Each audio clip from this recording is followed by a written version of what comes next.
Добрый день, дорогие друзья! Сегодня у нас манты. Не знаю, как правильно, манты или манты, по-любому, как бы это ни называлось, это вкусно. Тут у меня 200 муки, пол-литра очень холодной водички. В водичку я добавляю пол-столовой ложки соли. Больше ничего не надо. Размешиваю соль в воде. Теперь эту воду всю заливаю. Замешиваю сначала ложкой, а потом перейдем к ручкам. Переходим к ручкам. Зачищаем стенки чашки и вымешиваем тесто. Тесто будем вымешивать очень тугое. Собираю все в одну кучу и вымешиваем на столе.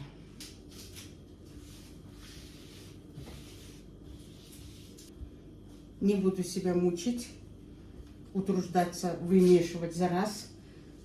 Собрали вот так колобок, достаточно. Надо тесту дать отдохнуть. Укладываю в пакет. Тесто очень тугое, будет тяжело вымешивать. Тесто надо давать очень хорошо отдохнуть. Тогда нам будет с ним легче работать. Собираем все крошки, отправляем к тесту. Заворачиваю его. Оставляю на столе минут на 30, на 40. Пусть оно отдыхает. А я тем временем займусь начинкой. Тут у меня 100 говядины. Мясо слегка подморожено, чтобы легче было резать. Начинку мы на манты готовим только из рубленого мяса. Мясо будет нарезное, ни в коем случае не крученное. Но если кому-то больше нравится начинка из крученного мяса, пожалуйста, готовьте из крученного мяса.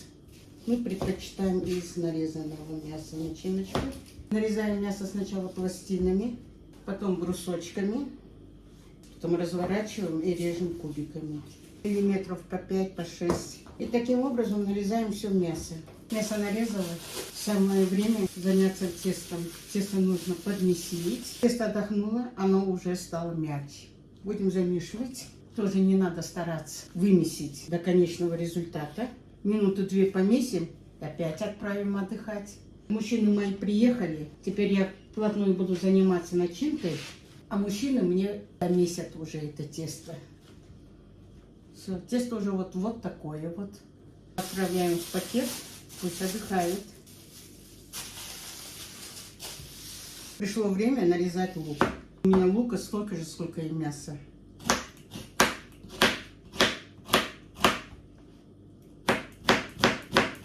Лук нарезаем тоненько. Хотите режьте, хотите сразу вдоль поделите на полоски тоненькие, потом поперек режьте. Хотите сначала полукольцами порежьте, а потом поделите по длине. Не имеет значения. Как вам удобно, так и нарезайте. Мясо красноватое, поэтому я буду добавлять в начинку внутренний жир. Нарезаем меленько. Также сначала брусочками, а потом уже на мелкие-мелкие кубики. Жир я нарезаю мельче, чем мясо. Мне нужно, чтобы жир растаял. Сочность даст лук и жир.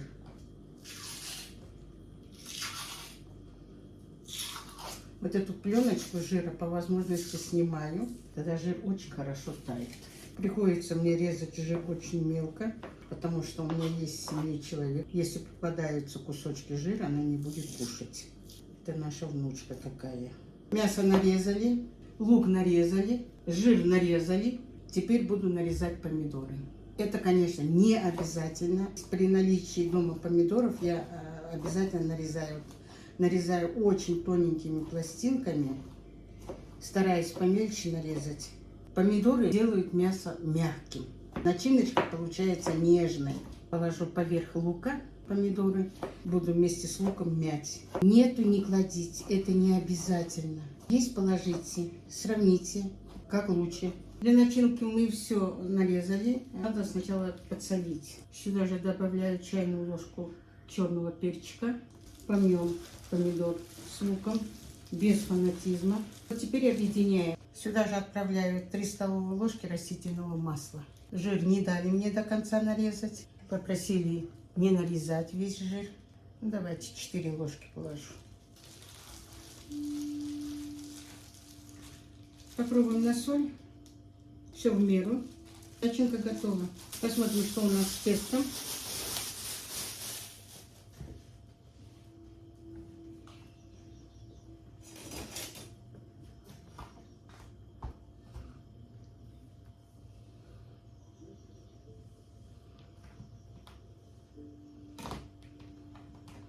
Посмотрите, какое прекрасное тесто.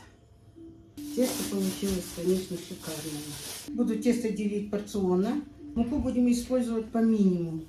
Нарезаем, подсыпаю слегка мукой, чтобы они не прилипли друг к другу. Делаю лепешечку, нам будет легче катать. Все, муку больше не будем использовать, этого достаточно. Застелили лист мантоварки силиконовым ковриком, чтобы ничего не прилипало. Очень удобная вещь. Не надо ничего маслом смазывать. Ничего не прилипает.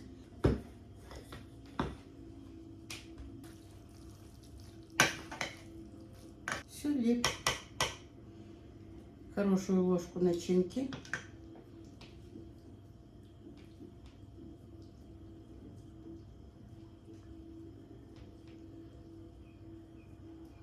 И укладываем в мантоварку. Покажу на примере еще одного кусочка теста. Тесто раскатываю довольно-таки тоненько, ничего не порвется.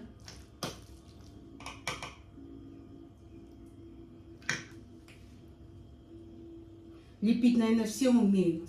Это самая простая лепка.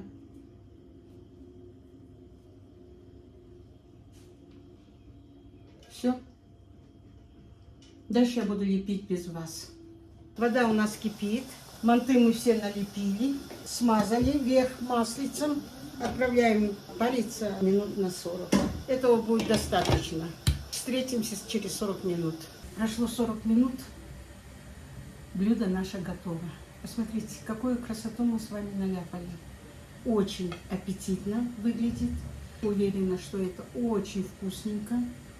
Тесто тоненькое.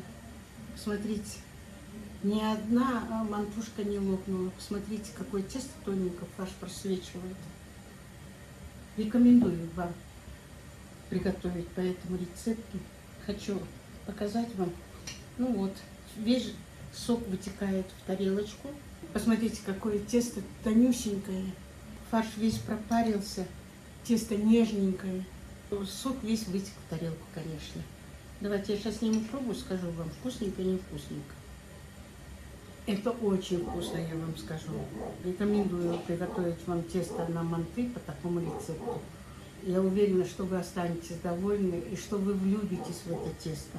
Желаю вам на вашей кухне вкусных, удачных рецептов. Готовьте с удовольствием, кушайте вкусненько. Всем приятного аппетита. А я с вами прощаюсь до следующего видео. Пока-пока.